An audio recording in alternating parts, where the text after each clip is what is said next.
you get to watch Andy this weekend? Man, that was a great card, man, from It start really to finish. was. Oh man, bravo, man, bravo.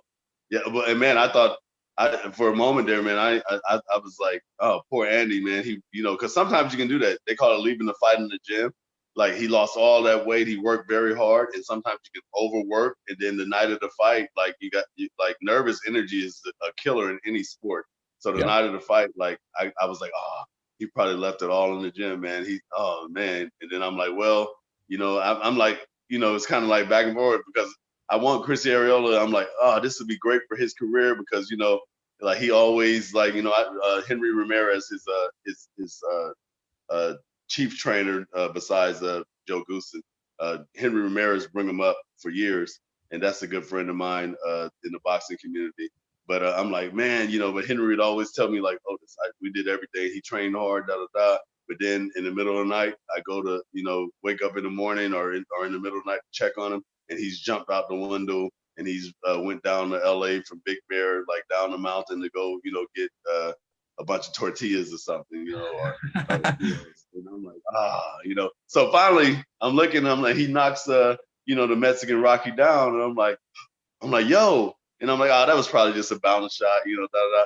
But then he rocks him like 2 or 3 more times. I'm like, oh, I'm like, this is gonna be a great fight. But then, classic Andy Ruiz, man, that dude, man, he comes back and puts it together.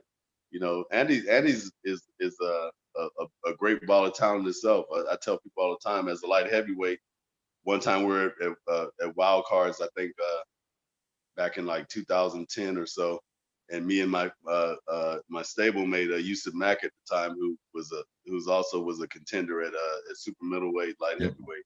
I remember. And there was no sparring, so Freddie's like, oh, I got a Mexican kid here. He was heavyweight on the Mexican Olympic team, but he's got dual citizenship, all this stuff. And he goes, he's more like a cruiserweight, but he has really fast hands. You guys might be able to get some work with him. And then and I'm like, I don't know about sparring a heavyweight. So then we see him, and Yusuf literally laughs out loud. He goes, yeah, put him in the ring with us, Freddie. Put him in the ring, like he laughs at him. So I get in the ring first, right. Sacrificial lamb. And I'm like, boom, boom, boom, boom. And he kind of like, but I was always defense first. So he kind of like sprays like a fast combination. And I'm like, in my head, I'm like, how is that dude moving that fast? That's crazy. So then I end up, I'm a light heavyweight. So I move faster than him, like foot wise. And I just, get about 3 or 4 rounds in with him, and I'm outrunning him or whatever. But Yusuf being a Philly guy, with the whole, Philly shell and all that stuff standing in front of him and trying to talk to him, while he's sparring, like he surprised and shocked Yusuf up a little bit too. And then and so we left at the gym that day, even my trainer at the time, Dunn Tandy, and we were like, who the hell is that? Like, that kid has some fast hands. So then when he started popping up and everything years later, of course, especially when he was me being a pro and knowing that when you get a late replacement like that, it's hard to train for, especially after traveling from overseas. I was like, I went and put some money on Andy, and I won. You know what I'm saying? So they don't call me Negro Damas for nothing. I think anybody that knew Andy felt like this is more of an interesting fight than they're talking about it, like anybody that has seen him throw a combination, because it's a little like, that's coming out of that guy right there, like it doesn't quite fit, but he does it how he does it, and it's a lot to handle because he's very strong. One thing I did notice from that Canelo camp, did you notice it, is that even when he hit Arreola's arm and knocked it out of place, he's not only fast now, he's got little cinder blocks in his hands right now, man. Like even when he's hitting people's bodies, like I saw Chris wincing, like when he got hit in the body. And Chris is fought the best punchers. I mean, he fought Vitaly Klitschko, all these other big punchers. And you could say what I liked about Andy in that fight too is I liked that his combinations were nice and loose. You know what I mean? Like he was really like after like the fifth round, I felt like when he started to catch his rhythm, I thought his hands looked really smooth, man. And maybe that's the weight too, is he just feels like, I can get 3, 4 off and I don't have to worry about being winded, whatever. But yeah, I just thought the fluidity of his combinations was great this fight. Yeah. Now, one thing about being at heavyweight is that those combinations can, they can be great. Like he could end up knocking somebody down or knocking them out, like he did Joshua. But one thing I did notice in the fight is that his nemesis is the left hook, because what does he throw all the time? He throws a good left hook, and the best thing that stops a hook is a hook. Is a hook for a hook, and the shortest hook is going to win.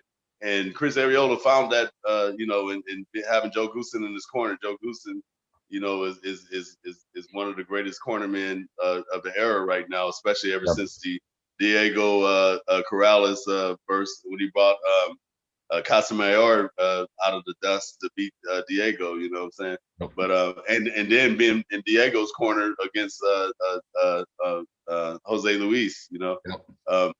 But he horned in on that hook. And I was like, yo, what? And after they were slowing it down, I have to go back because I always like going back and watching fights, like how they set up. Like every time he would get ready to go into that combination and everything, he go like this, and he just slightly would drop, just slightly. That's all it takes. That people don't understand.